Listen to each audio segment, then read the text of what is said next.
Hello, what's up mga idol? So this is Mark Anthony Roscas ng Mark TV. So sa video natin ngayon, so meron tayo dito ang phone na entry level ni Tecno Mobile. Si Tecno Spark Go 1. Yan. Meron po siyang price na 3,979. So napakamura na. Magkano ba ang price nito? Ang specs pala nito. Specs nito meron itong 120 gig na internal storage plus 6 gig ang RAM. 6 gig RAM and 128 gig na internal storage. So yung tinatawag nilang room.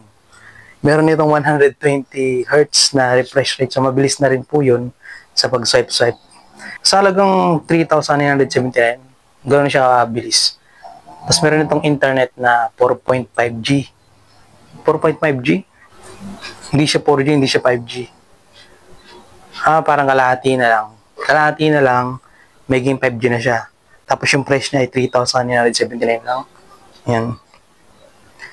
Oh, pwede mo rin pala siya makuha buwan-buwan sa TikTok Pay Later dito sa, ang price na lang ay kada buwan is 450.95 pesos. 5,000 mAh battery. Sa ganitong presyo, meron siyang 5,000 mAh battery. Yan. Sabi dito, 60 days standby, 31 hours call, 19 hours YouTube video, 111 hours music. Pero depende pa rin sa ginagamit mo na app. Paano kung makadownload ka ng app na yung app na may adware. Yung panay ads. Tapos meron din ditong 4 years plus lasting fluency. Ito yung software update nila. Yan.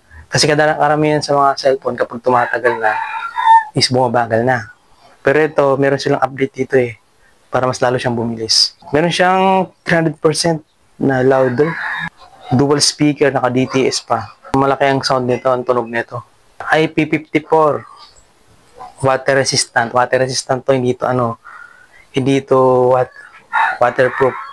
Kumbaga, lang sa kanya, yung sa talsik lang ng tubig.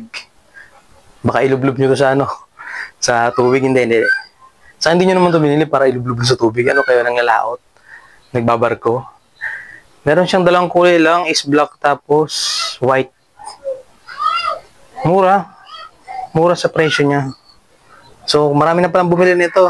15,700K na ang bumili. Okay, marami na rin feedback dito. Yan. Tumingin mismo ako sa Tecno Mobile Philippines. So, tumingin din kayo sa mismong official store para hindi kayo may scam.